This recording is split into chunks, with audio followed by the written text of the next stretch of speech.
तो good morning दोस्तों, मैं मनोज कुमार आप सभी को H2 स्टडी फाउंडेशन के यूट्यूब चैनल पर स्वागत करता हूं। और आइए आज अध्याय 5 के प्रश्नावली 5.1 का हल देखेंगे। अध्याय 5 में है समांतर श्रेणी। क्या है? समांतर श्रेणी।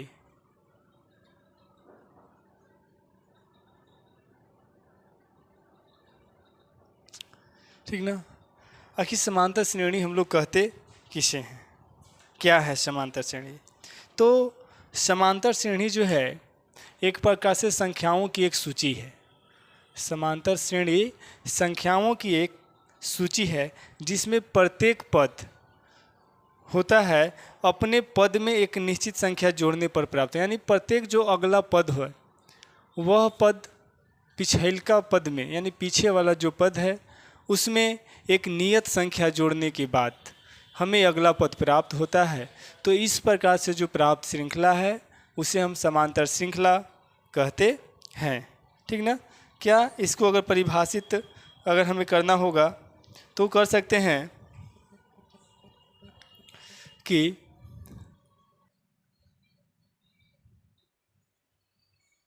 समांतर श्रेणी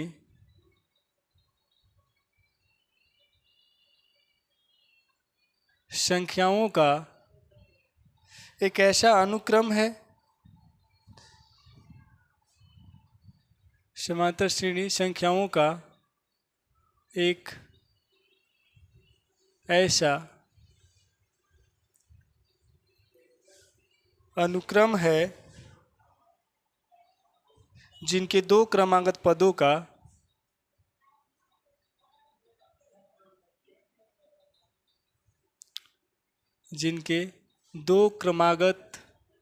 पदों का अंतर नियत रहता है। ठीक ना। यानी कि समांतर श्रेणी संख्याओं का एक ऐसा अनुक्रम है जिनमें जो संख्याएं दी हुई है, ठीक ना, जो संख्या दी हुई है तो उनके पदों के यानी दो क्रमागत पदों का जो अंतर होगा वो हमेशा नियत होगा, हमेशा स्थिर होगा। जैसे बात करते हैं, जैसे 4 7 यानी 4 में 3 जोड़ रहे हैं तो 7 प्राप्त हो रहा है। 7 में फिर 3 जोड़ेंगे तो 10 प्राप्त हो रहा है। 10 में 3 जोड़ेंगे तो 13, 13 में फिर 3 जोड़ेंगे तो हो जाएगा 16, फिर 3 जोड़ेंगे तो 19। तो इस प्रकार से ये जो है इनफाइनाइट तक हमारा जाएगा। ठीक ना। तो इसमें देख रहे होंगे कि जो दो क्रमागत पद है, ठीक ना, तो उन दोनों पदों के बीच का जो अंतर है वो हमेशा सभी जगह आपको स्थिर मिलेगा। जैसे 7 में से 4 घटाइएगा तो 3 मिलेगा। ठीक उसी प्रकार से 10 में से जब 7 घटाइएगा तो भी आपको 3 मिलेगा। 13 में से 10 घटाइएगा तो भी 3 मिलेगा। मतलब जो इसके बीच का जो पद दिया हुआ है उनके बीच का जो अंतर है वो सभी जगह समान है, एक समान है। तो इसी प्रकार से जो हमारी एक श्रेणी बनती है तो उस प्रकार की श्रेणी को हम लोग समांतर श्रेणी कहते हैं। तो आइए इसी के साथ हम लोग प्रश्नावली 5.1 प्रारंभ करते हैं। तो एक चीज़ हमें इसमें और देख लेना है। यहाँ पे क्या देखना है कि जो ये समांतर श्रेणी हमारा बनता है तो इस समांतर श्रेणी में कुछ कुछ नाम हमें जानने की आवश्यकता है। जैसे ये जो है, जो पहला मान दिया होगा उसे हम लोग बोलते हैं प्रथम पद। क्या बोलते हैं? प्रथम पद। और इसे इंडिकेट करते हैं हम लोग A1 से। ठीक इसी प्रकार से ये जो दिया हुआ है इसको बोलते हैं द्वितीय पद।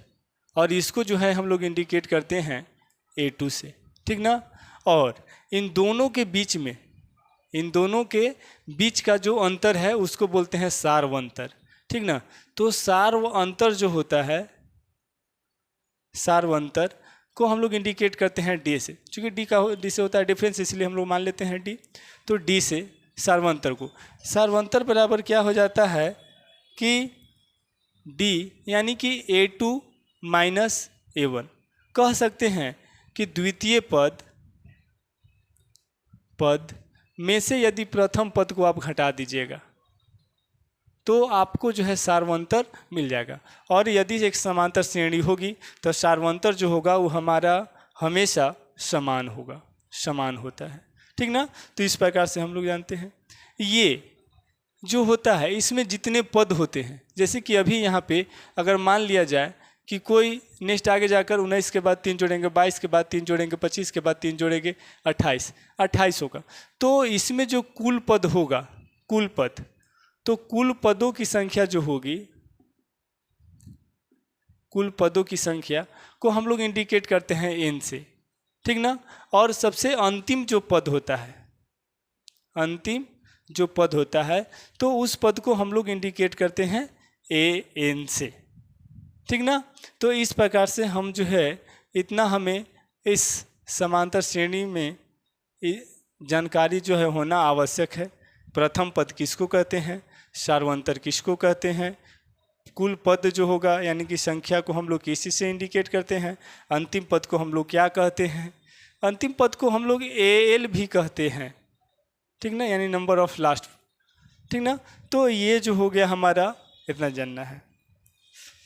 तो इस प्रकार से इस AP में इसे हम लोग A1 कह सकते हैं, इसे A2 कह सकते हैं, A3 कह सकते हैं, A4 कह सकते हैं, इसे A5 कह सकते हैं और A6 कह सकते हैं। और अप टू अगर इसको मान लेते हैं हमें प्राप्त नहीं है तो इसे AN पद मतलब ANवां पद हम लोग कह सकते हैं, ठीक ना।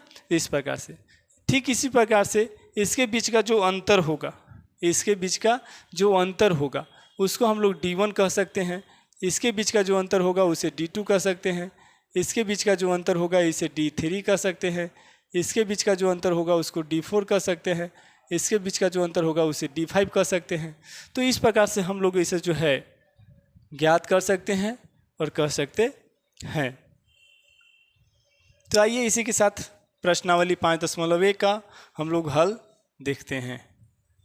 प्रश्न संख्या 1 है कि निम्नलिखित स्थितियों में से किन स्थितियों में संबंध संख्याओं की सूची AP है और क्यों। निम्नलिखित स्थितियों में से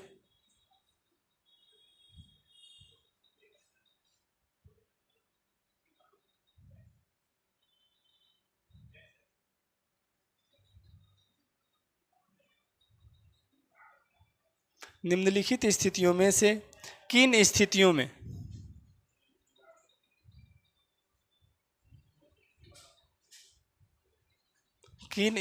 में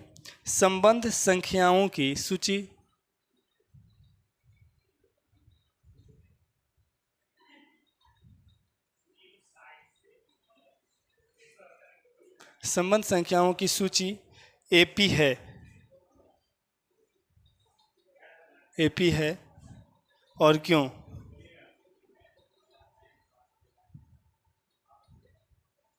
ठीक ना। तो इसमें जो है हमारे पास कुल 4 प्रश्न दिए हुए हैं। पहला प्रश्न है, ठीक ना, मतलब जो सबसे पहले प्रश्नावली 5.1 का जो पहला प्रश्न है क्या कि निम्नलिखित स्थितियों में से किन स्थितियों में संबंध संख्याओं की सूची AP है और क्यों है। तो सबसे पहले AP क्या है। तो AP का जो पूर्ण रूप होता है वो होता है अर्थमेटिक प्रोग्रेशन। AP का जो फुल फॉर्म होता है क्या होता है, अर्थमेटिक प्रोग्रेशन।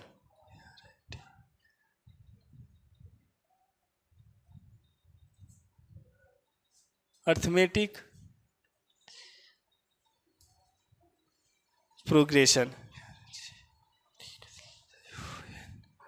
प्रोग्रेशंस कह सकते हैं, अर्थमेटिक प्रोग्रेशन, ठीक ना। AP तो AP हमें ज्ञात करना है, अर्थमेटिक प्रोग्रेशन मतलब समान जो है हमें यहाँ पे एक AP ज्ञात करना है। किसकी AP ज्ञात करना है। तो जो पहला क्वेश्चन दिया हुआ है, क्वेश्चन कर रहा है कि प्रत्येक किलोमीटर के बाद का टैक्सी का किराया, जबकि प्रथम किलोमीटर के लिए किराया 15 रुपया है और प्रत्येक अतिरिक्त किलोमीटर के लिए जो किराया है वो 8 रुपया है। मतलब कह रहा है यहाँ पे क्या कि किलोमीटर के बाद का टैक्सी का किराया दिया हुआ है, यानी कि एक टैक्सी है और उस टैक्सी की जो चल रही है, यानी कि जो लोग उसे यात्रा कर रहे हैं, तो यदि प्रथम 1 किलोमीटर उस टैक्सी से यात्रा करते हैं तो यात्रा करने के बाद जो है उन्हें प्रथम किलोमीटर के लिए 15 रुपया देना होता है। और उसके बाद दूसरी बार से उसी जो टैक्सी से जो दूसरे किलोमीटर से यात्रा करेंगे तो उसके लिए टैक्सी का जो किराया है वह 8 रुपया प्रति किलोमीटर की दर से जो है उसे अतिरिक्त देना पड़ता है। तो हमें बताना है कि यह एक एपी का निर्माण करता है, एपी बनता है या नहीं बनता है। तो आइए देखते हैं हम लोग। देखिए यहाँ पे दिया हुआ है प्रथम किलोमीटर का किराया कितना दिया हुआ है। पहला प्रश्न का ये प्रश्न है और यहाँ पे हल, ठीक ना। प्रथम किलोमीटर का किराया, प्रथम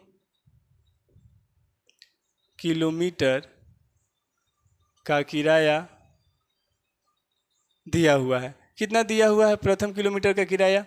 तो 15 रुपया दिया हुआ है, ठीक ना। प्रत्येक अतिरिक्त किलोमीटर का किराया कितना दिया हुआ है? और प्रत्येक अतिरिक्त किलोमीटर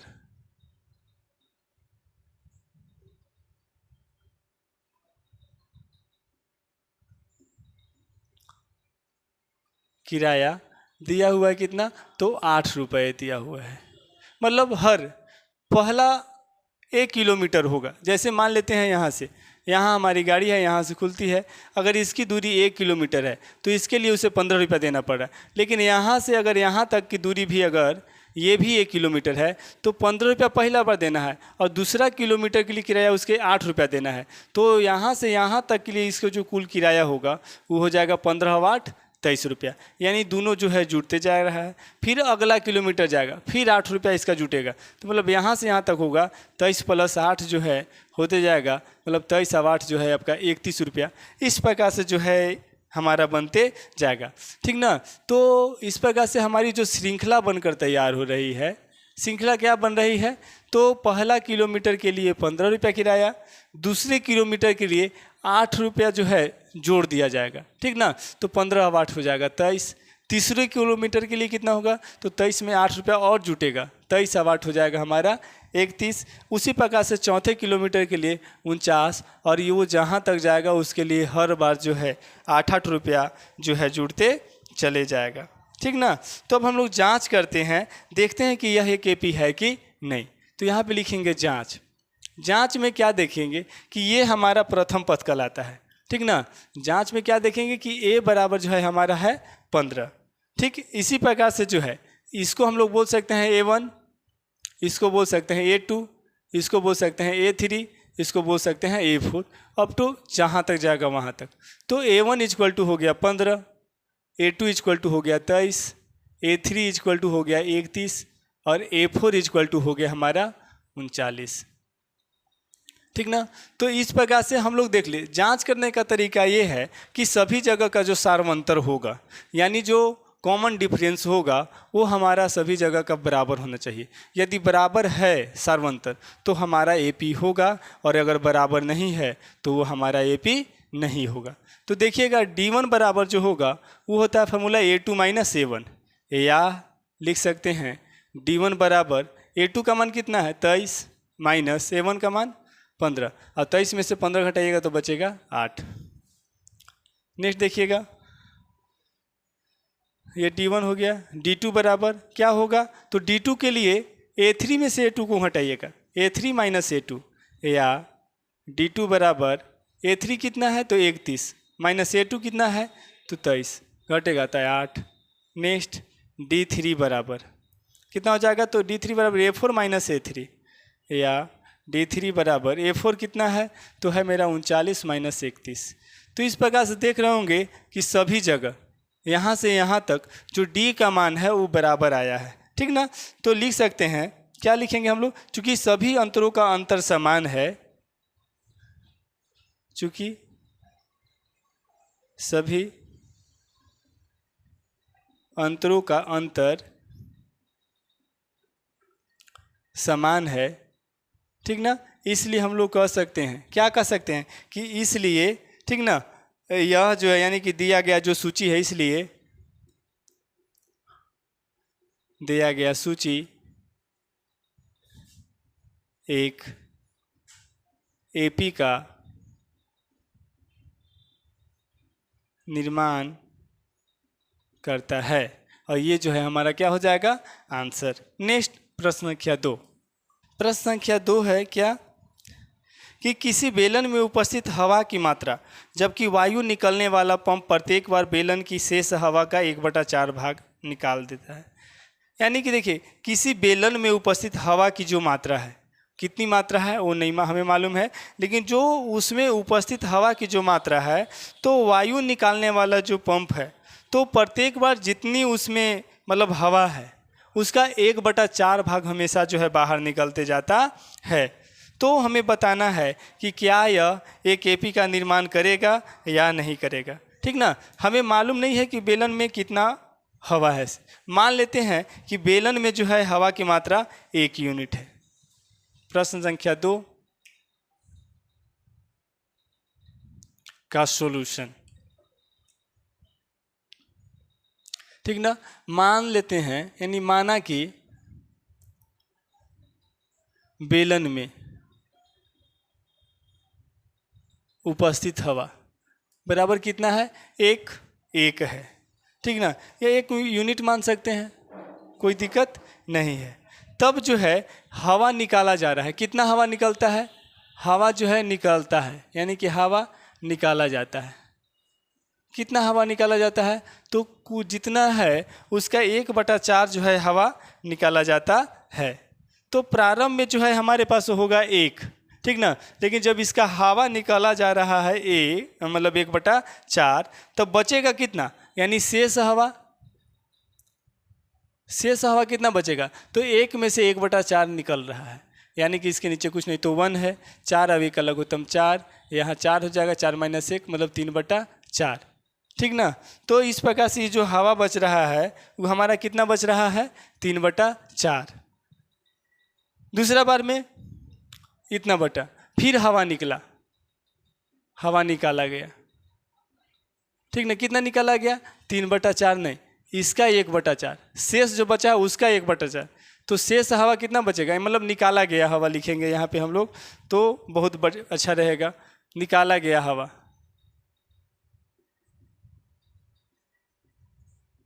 निकाला गया हवा कितना निकल रहा है, तो जो शेष बचा है, शेष कितना बचा है, 3/4, ठीक ना। तो इसको मान लेते हैं कि A1 है, ये A1 इसको मान सकते हैं। फिर ये A2 हो जाएगा, फिर यहाँ 1/4 इसका निकल रहा है, तो मतलब 3 कितना हो जाएगा, 16। 3/16 आपकी निकलेगा, ठीक ना। तो 3 जब 16 निकलेगा तो शेष हवा कितना बचेगा, शेष हवा देखिएगा 3/4 था, 3/4 था। अब 3/4 में से 3/16 निकल रहा है, तो 3/4 - 3/16, 16 और 4 के लघुत्तम हो जाएगा, 16 4 से जाएगा 4 बार में, और 4 तिया 12 - 3, यानी कि 12 में से जब 3 जाएगा तो बचेगा 9/16। शेष हवा जो है कितना हमारा बच गया, 9/16। देखिएगा इसको A मान लीजिएगा, A1 हवा भी इतना है, निकाला इतना, तो शेष हवा बचा इतना, यानी कि A2। फिर निकाला गया हवा इतना है, तो शेष हवा बचा कितना, तो ये हो गया हमारा A3। शायद देख लेंगे आगे फिर। तो शेष हवा इतना बचा, फिर निकाला गया हवा कितना निकाला जा रहा है, तो आपकी 9/16 का 1/4 भाग निकाला जा रहा है, मतलब 9 कितना निकाला जा रहा है आपकी 64। तो शेष हवा कितना बच रहा है, शेष हवा तो अभी था 9/16, इसमें से माइनस हो जाएगा 9/64, मतलब इतना हवा निकल जा रहा है। तो 64 और 16 का एलसीएम कितना हो जाएगा, 64, 16 से 4 और 4 से गुना करेंगे तो 4 9 होता है 36 माइनस ये हो जाएगा 9, यानी कि 36 में से जब 9 अति घटेगा तो बचेगा 27/64। तो इस प्रकार से हमारा जो है एक श्रृंखला तैयार हो रहा है, मतलब एपी एक तैयार हो रहा है। ठीक ना। अब देखते हैं यह एक एपी है कि नहीं है, ठीक ना। तो प्रारंभ में कितना, ये देखिएगा ये 4 पद मतलब चौथा पद आ जाएगा। तो ये प्रथम पद क्या है हमारा 1। इसके बाद A2 जो हमारा पद हो रहा है वो कितना हो रहा है, तो 3/4।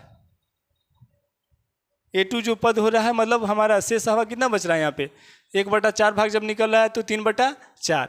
फिर 3/4 का जब एक भाग निकल रहा है मतलब 3/16 निकल रहा है तो बच रहा है हमारा 9/16। फिर 9/16 का जब 1/4 भाग निकल रहा है तो हमारे पास शेष हवा बच रहा है 27/64। तो इस प्रकार से जो है एक हमारा एपी यानी कि श्रृंखला का जो है निर्माण हो रहा है। इसको श्रृंखला कह सकते हैं, श्रृंखला का निर्माण हो रहा है। अब हम लोग जांच करेंगे कि यह एक एपी है कि नहीं है। तो हम बताए कि यह जो है A1 हो जाएगा, A2, A3, A4। तो जांच करने का नियम क्या है कि हम लोग को सार्वंतर देखना होता है कि सार्वंतर सभी जगह का समान है कि नहीं। यदि सार्वंतर सभी जगह का जो दिया हुआ पद है यदि समान होगा तो हमारा एपी कहलाएगा, अन्यथा यह एक एपी नहीं होगा। तो D1 बराबर ज्ञात करेंगे। तो D1 का फॉर्मूला क्या होता है कि A2 माइनस A1, यानी कि A2 का जो मान दिया हुआ है कितना दिया हुआ है 3/4 माइनस A1 मतलब 1/1। 4 अब एक लघुत्तम 4, यहाँ हो जाएगा 3 माइनस यहाँ हो जाएगा 4, ठीक ना। तो 4 में से 1 जाएगा तो बचेगा -1/4। दूसरा D1 ज्ञात करते हैं। D1 के लिए क्या होगा, तो A3 माइनस A2। A3 कितना है तो 9/16 माइनस A2 कितना है 3/4। तो 16 और 4 का एलसीएम 16, 9 माइनस 4 से जब इसको भाग देंगे तो जाएगा कितना 4 बार में, और 4 तिया हो जाएगा 12 मतलब -3/16।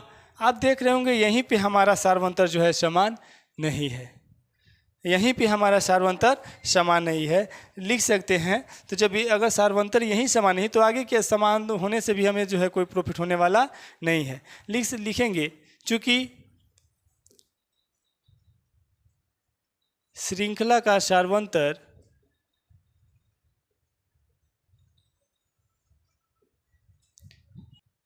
समान नहीं है इसलिए यह एपी नहीं है। और यही जो है हमारा क्या हो जाएगा आंसर। उम्मीद है कि आपको समझ में आ रहा होगा। नेक्स्ट प्रश्न संख्या 3। प्रश्न संख्या 3 है, प्रत्येक मीटर की खुदाई के बाद एक कुआं खोदने में आई लागत जबकि प्रथम मीटर खुदाई की लागत 150 रुपये। मतलब कुआं का जो है प्रथम 1 मीटर की जो खुदाई की लागत है वो 150 रुपये है, और प्रत्येक अतिरिक्त मीटर यानी 1 मीटर के बाद जो कुआं का जो खुदाई हो रहा है उसकी लागत जो है प्रत्येक मीटर वो 50 रुपये की दर से बढ़ती जा रही है। तो हमें बताना है कि यह एक एपी का निर्माण कर रही है कि नहीं। तो यहाँ पे देखेंगे कि कुआं की खुदाई की प्रथम मीटर की लागत। प्रश्न संख्या 3 का हल। कुआं की प्रथम मीटर की खुदाई की लागत बराबर कितना है दिया हुआ तो 150 रुपये है, ठीक ना। और प्रत्येक अतिरिक्त मीटर, प्रत्येक यानी दूसरे मीटर की खुदाई की लागत लिख सकते हैं, दूसरे मीटर की खुदाई की लागत जो दी हुई है वो दी हुई है 50 रुपये। यानी कि 1 मीटर की खुदाई जो अगर हम लोग करेंगे तो उसमें हमें 150 रुपया देना पड़ेगा, जबकि वही कुआं है लेकिन अगर उसके नीचे पर मीटर और हम खुदाई करते जाए तो 1 मीटर का सिर्फ और सिर्फ हमें 50 रुपया पर मीटर के हिसाब से जो है देना पड़ेगा, ठीक ना। तो दूसरे मीटर की जो लागत हो जाएगी, ठीक ना, यानी कि यहाँ पे देखिएगा प्रत्येक अतिरिक्त मीटर लिख सकते हैं, प्रत्येक अतिरिक्त मीटर की खुदाई की जो लागत है वो 50 रुपये प्रति मीटर है, ठीक ना। तो दूसरे मीटर की अगर लागत पूछी जाए, मीटर की लागत अगर पूछी जाए ठीक ना। तो कितनी हो जाएगी जी दूसरे मीटर की लागत? तो पहले मीटर की लागत जो है, यानी पहला मीटर जो हम लोग खुदाई किए हैं उसके लिए दिए हैं 150 रुपया, और दूसरा मीटर यानी जो अतिरिक्त मीटर उसके लिए दिए हैं 50 रुपया। तो इस प्रकार से कितना हो जाएगा दूसरे मीटर के लिए? तो 150 प्लस 50 मतलब 200 रुपया, 200 रुपये हो जाएंगे। ठीक इसी प्रकार से तीसरे मीटर के लिए मीटर की लागत कितनी हो जाएगी? तो देखिए दूसरा मीटर तक है 200 रुपया, और प्रत्येक अतिरिक्त मीटर की खुदाई की जो लागत है वो है 50 रुपया, मतलब कितना हो जाएगा? 250 रुपये। इस प्रकार से चौथे मीटर के लिए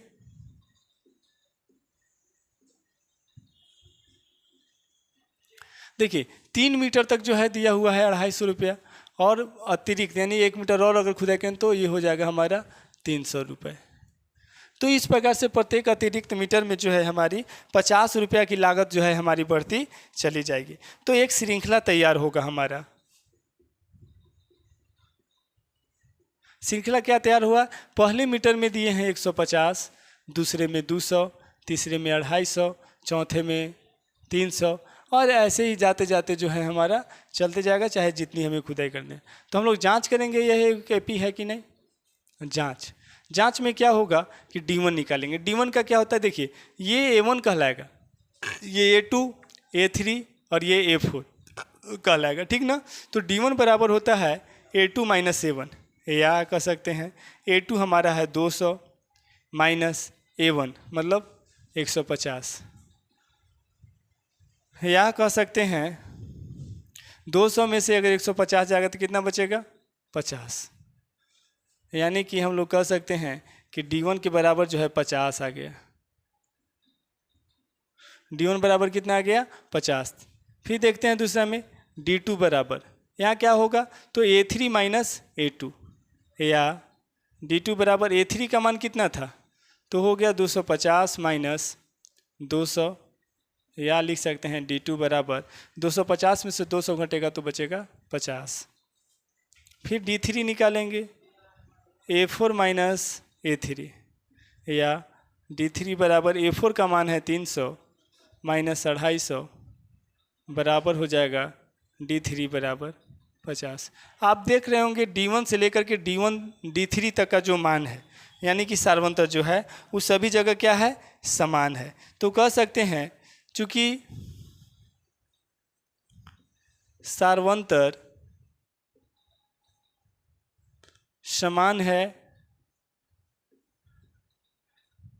है, इसलिए यह सूची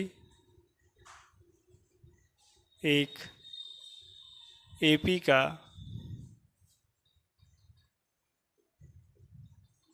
निर्माण करता है, ठीक ना।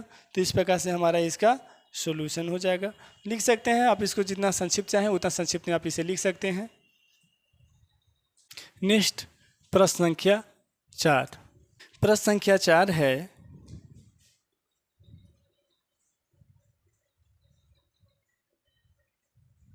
क्या है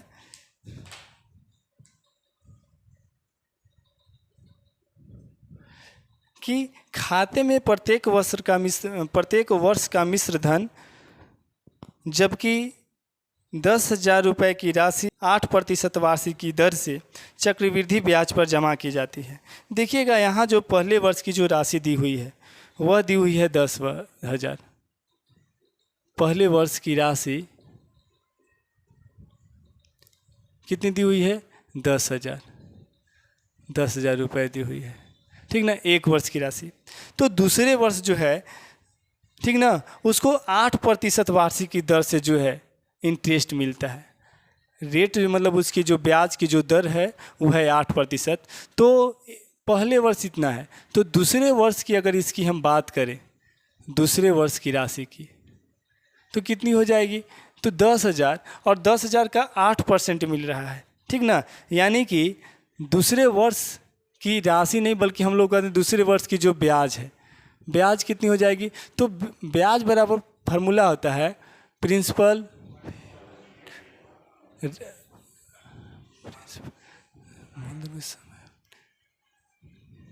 यानी कि PRT by 100, principal rate time by 100 होता है। तो प्रिंसिपल है हमारा 10,000 बटा गुने रेट है हमारा 8% और टाइम दिया हुआ है 1 वर्ष और बटा 100, यानी कि 2 जीरो से 2 जीरो जो है हमारा कटेगा तो बचेगा 8 दहा के 8 गुने 100 बराबर 800 रुपये हो जाएगा। ये हमारा क्या हो गया, तो दूसरे वर्ष की ब्याज हो गया। तो दूसरे वर्ष की मूलधन कितनी हो जाएगी, मूलधन कितनी हो जाएगी, तो 10,000 हमारा मतलब प्रिंसिपल था और उसमें 800 हम जोड़ेंगे तो हमारा हो जाएगा 10,800 रुपये, ठीक ना। ये हमारा दूसरे वर्ष की क्या हो जाएगी, मूलधन। अब तीसरे वर्ष की जो है हम लोग निकालते हैं चक्रवृद्धि मतलब ब्याज, ठीक ना। तो तीसरे वर्ष की जब हम लोग निकालेंगे ब्याज, देखिए तीसरे वर्ष की ब्याज निकालेंगे। अगर सिंपल इंटरेस्ट तीसरे वर्ष की अगर इस पर निकालिएगा तो आपका सिंपल इंटरेस्ट निकलेगा, लेकिन हमें निकालना है चक्रवृद्धि ब्याज। तो दूसरे वर्ष का जो प्रिंसिपल होगा, अरे सॉरी, दूसरे वर्ष की जो मिश्रधन होगा वह मिश्रधन हमारा अगले वर्ष में मूलधन बन जाता है, ठीक ना। तो दूसरे वर्ष की जो मूलधन हमारा है वो है 10,800, रेट तो हमारा 8% है और चूंकि दूसरे से तीसरे मतलब इनके बीच का जो समय अंतराल है वो है 1 वर्ष, तो 1 बटा हो जाएगा 100। अब 2 जीरो से 2 जीरो काटेंगे, 8 8 64 और 8 एकम 8 मतलब 864 रुपये। तो तीसरे वर्ष की अगर मिश्रधन बोलते हैं, तीसरे वर्ष की मिश्रधन देखते हैं तो कितना हो जाएगा, तीसरे वर्ष की मिश्रधन, दूसरे वर्ष की मिश्रधन हमारा है 10,800, दूसरे वर्ष की मिश्रधन कितना है 10,800 प्लस तीसरे वर्ष का जो ब्याज हो गया हमारा वो हो गया 864।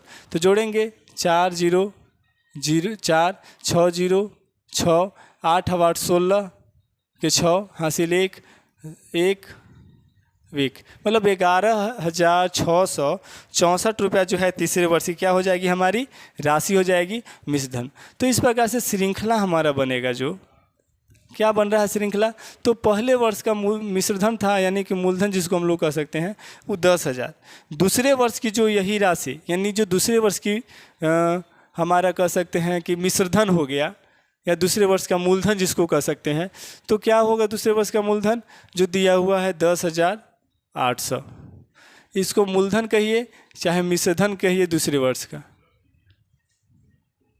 ठीक ना। दोनों मूलधन दूसरे वर्ष का मूलधन हो सकता है या मतलब 2 वर्ष का जो है ये मिश्रधन हो सकता है, ठीक ना। तो मूलधन ही रहने देते हैं 10,800 कौमा तीसरे वर्ष की जो मिश्रधन है वो है 11,664 रुपया। इस प्रकार से आते जाएगा।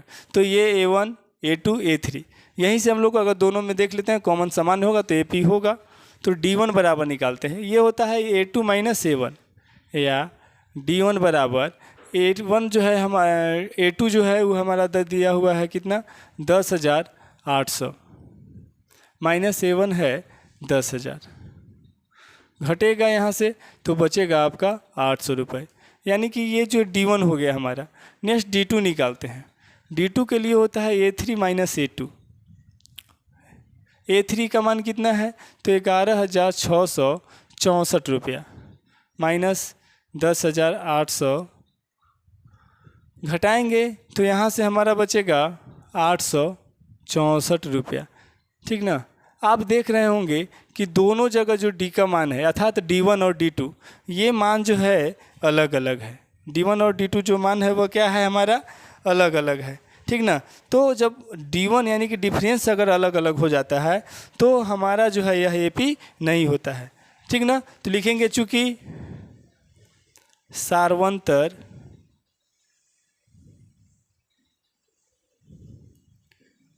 समान नहीं है इसलिए यह सूची एक AP नहीं है, ठीक ना। तो इस प्रकार से हम लोग प्रश्न संख्या 1 का हल देखें। अब नेक्स्ट प्रश्न संख्या 2। प्रश्न संख्या 2 है कि दी हुई AP के प्रथम 4 पद लिखिए।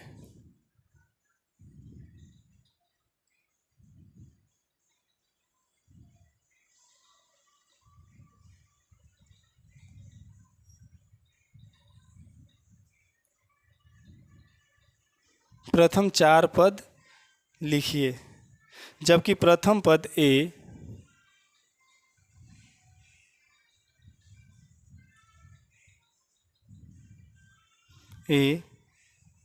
और सार्वंतर डी निम्नलिखित है।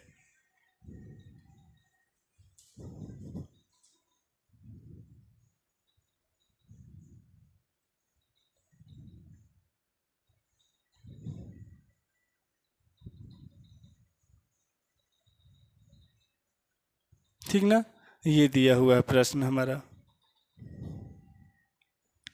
तो इसी में देखिए प्रश्न संख्या 2 बोला है कि एपी का हमें जो है 4 पद लिखना है, ठीक ना, जिसका जो है प्रथम पद दिया हुआ है और सार्वंतर भी दिया हुआ है, ठीक ना। तो देखिए हम लोग कैसे लिखते हैं। सबसे पहला जो क्वेश्चन है वो दिया हुआ है a = 10 और d = दिया हुआ है 10, ठीक ना। तो सॉल्यूशन देखते हैं इसका। जब हल कीजिएगा, ये प्रथम पद यानी कि प्रथम पद दिया हुआ है, क्वेश्चन में ए लिख सकते हैं बराबर 10 और सार्वंतर डी बराबर दिया हुआ है 10, ठीक ना। तो प्रथम 4 पद मतलब यहाँ से 4 पद हमें जो है आगे लिखना है। देखिए तो ये ए मतलब A1 दिया हुआ है, आगे जो है हमें दूसरा पद से लिखने की ज़रूरत है, दूसरा पद से लिखेंगे, ठीक ना। तो दूसरा पद को इंडिकेट करते हैं A2 से।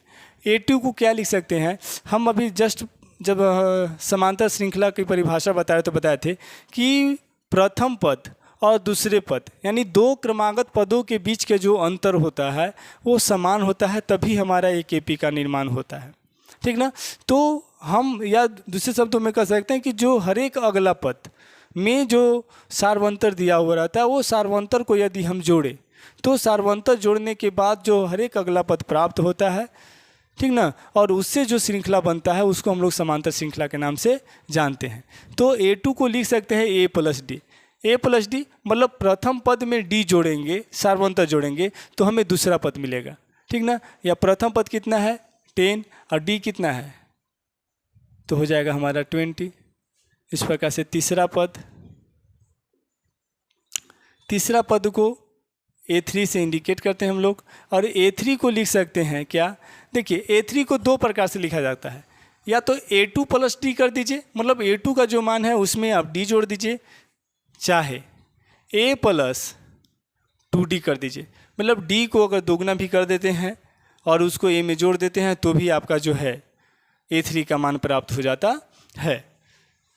तो A का मान कितना है हमारा 10 है, प्लस 2 × D का मान कितना है 10, तो 10 + 2 दहाँ के 20 हो जाएगा, 20 और 10 हो जाएगा हमारा 30, यानी कि तीसरा पद A3 बराबर हो जाएगा 30।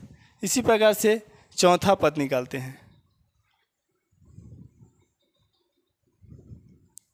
चौथा पद को बोलते हैं A4, तो इसको लिख सकते हैं A + 3D, या A का मान 10 + 3 × 10 यानी 10 + 10 = 30, 10 हो जाएगा 40। तो देखिए अब 1 2 3 4 प्रथम 4 पद बोल रहा था, तो पहला दूसरा तीसरा चौथा ये हमारा प्रथम 4 पद हो गया, ठीक ना। तो इस प्रकार से जो हमारी श्रृंखला बनकर के तैयार होती है, श्रृंखला वो क्या बनकर तैयार होती है, तो पहला 10 फिर 20 फिर 30 फिर 40 अब तो ये जो है अनंत तक जाते रहेगा, ठीक ना। तो प्रथम पद हम लोग देख लिए, प्रथम पद कौन है, द्वितीय पद कौन है, तृतीय पद कौन है, चतुर्थ मतलब चौथे पद कौन है। नेक्स्ट प्रश्न संख्या 2। प्रश्न संख्या 2 दिया हुआ A = -2 और D बराबर दिया हुआ है 0।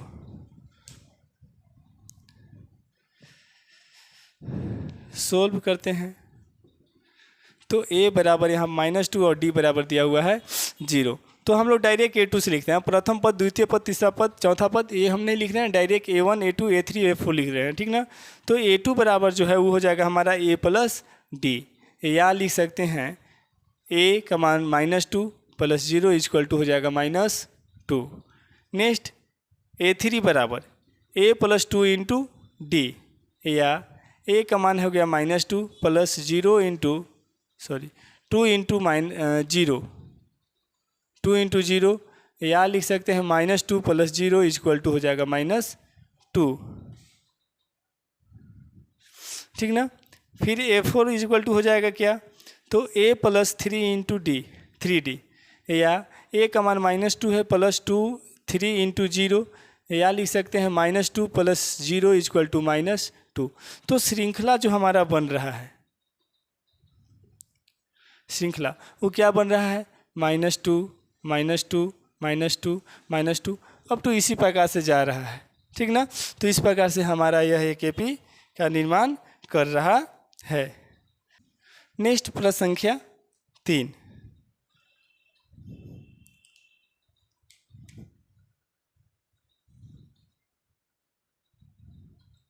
दूसरा का तीसरा है। प्रश्न दिया हुआ है क्या, A बराबर 4 और D बराबर -3,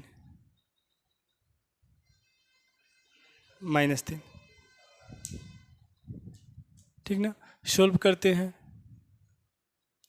तो A बराबर 4 दिया हुआ है और D बराबर दिया हुआ है -3, तो A2 बराबर क्या हो जाएगा, A प्लस D, या A मतलब 4 प्लस D का मान -3, या 4 प्लस माइनस हो जाएगा 3 बराबर हो जाएगा 1। A3 बराबर क्या हो जाएगा, A प्लस 2D, या A का मान हो गया 4 प्लस 2 D का मान हो गया -3, या लिख सकते हैं 4 प्लस माइनस हो जाएगा -3 दूनी 6 मतलब -2। A4 बराबर A प्लस 3D होता है, या A का मान 4 प्लस 2 3 इंटू -3, या 4 प्लस माइनस 3 तिहाई 9 मतलब हो जाएगा -5, ठीक ना।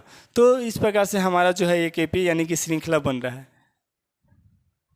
क्या श्रृंखला बन रहा है, तो श्रृंखला में यही बन रहा है हमारा कि A मतलब 4, A2 मतलब 1, A3 कितना तो -2,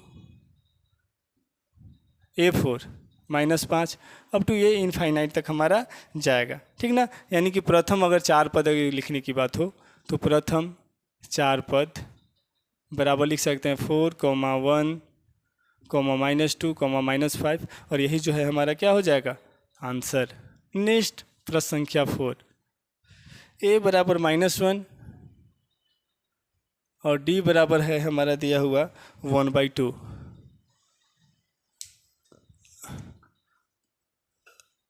सोल्व देखिए, तो A बराबर दिया हुआ है -1 और D बराबर दिया हुआ है 1/2, तो A1 बराबर तो हो गया, A2 बराबर निकालेंगे। A2 को लिख सकते हैं A plus D, A1 A दिया हुआ है -1 प्लस A2 है 1/2, कुछ नहीं तो 1 है, 2 और 1 का एलसीएम 2 हो जाएगा, तो -2 प्लस 1 यानी कि -1/2। नेक्स्ट A3 बराबर निकालेंगे। A3 बराबर होता है क्या कि A plus 2D, A plus 2D, या A का मान है -1 प्लस 2 इंटू D का मान है 1/2, 2 से 2 कटेगा, -1 प्लस 1 इक्वल टू हो जाएगा 0। नेक्स्ट A4 होता है A plus 3D, -1 plus 3 into 1/2, या लिख सकते हैं -1 प्लस 3/2, या लिख सकते हैं 2 और 1 के लघुत्तम हो जाएगा 2, यहाँ हो जाएगा 1 से 2 को भाग करेंगे 2 बार, 2 से -1 को तो -2 प्लस 3 यानी कि प्लस 1/2। तो श्रृंखला जो हमारा बन रहा है, क्या बन रहा है श्रृंखला में, तो पहला -1, दूसरा -1/2, तीसरा 0 और चौथा 1/2 इनफाइनाइट तक। तो इस प्रकार से प्रथम 4 पद अगर लिखना हो तो कौन कौन हो जाएगा, 4 पद बराबर -1, -1/2, 0 और जो है 1/2 है। इस प्रकार से आंसर हो जाएगा इसका हमारा। नेक्स्ट प्रश्न संख्या 4 हुआ 5, क्या है 5 में प्रश्न संख्या में, 5 में है A बराबर -1.25, A बराबर -1.25, D इक्वल टू है 0.2 -0.25, ठीक ना, ये है। देखिए सोल्व करते हैं। a इक्वल टू -1.25 और d इक्वल टू है -0.25, ठीक ना। तो यहाँ से हो जाएगा हमारा a2 equal to a plus D. a का मान है -1.25 और प्लस d का मान है -0.25, यानी कि -1.25 और प्लस माइनस क्या होगा, माइनस हो जाएगा, -0.25। ये देखिए दोनों माइनस में ही जुटेगा, ठीक ना। तो 25 और 25 ये जुटेगा तो 1.50 हमारा होगा, वो भी क्या में, माइनस में। नेक्स्ट a3 होता है a प्लस 2d। a का मान है -1.25 प्लस 2 और d का मान है वो हमारा है -0.25 या -1.25 प्लस इसको गुना करेंगे तो हो जाएगा प्लस माइनस माइनस 2 से इसमें गुना करेंगे तो हो जाएगा 0.50, यानी जुटेगा ये तो हो जाएगा हमारा -1.75। Next a4 equal to a plus होता है 3d या -1.25 प्लस 3 इंटू -0.25 गुना होगा तो हो जाएगा -1.25 प्लस माइनस माइनस और 3 से इसमें जब गुना करेंगे तो हो जाएगा हमारा 0.75। जोड़ेंगे तो 5 और 5 जुटेगा 0, 7 to 9 और 1 0 और 1 और 1 हो जाएगा 2, यानी कि माइनस हो जाएगा 2.00, ठीक ना। नेक्स्ट तो हमारा ये 4 पद निकल गया। और भी पद हम लोग निकाल सकते हैं। तो श्रृंखला जो हमारा बनेगा, क्या बनेगा श्रृंखला, पहला में हो गया -1.25, दूसरी जो हो गया यानी कि a2 का वैल्यू जो हो गया -1.50, तीसरा ये मतलब a3 का जो वैल्यू हो गया -1.75 और चौथा हो गया वो -2 अप टू जाएगा, यानी कि ये प्रथम 4 पद बराबर -1.25 -1.505 -1.75 और -2 है। तो इस प्रकार से हमारा प्रश्न संख्या 2 का सॉल्यूशन हुआ।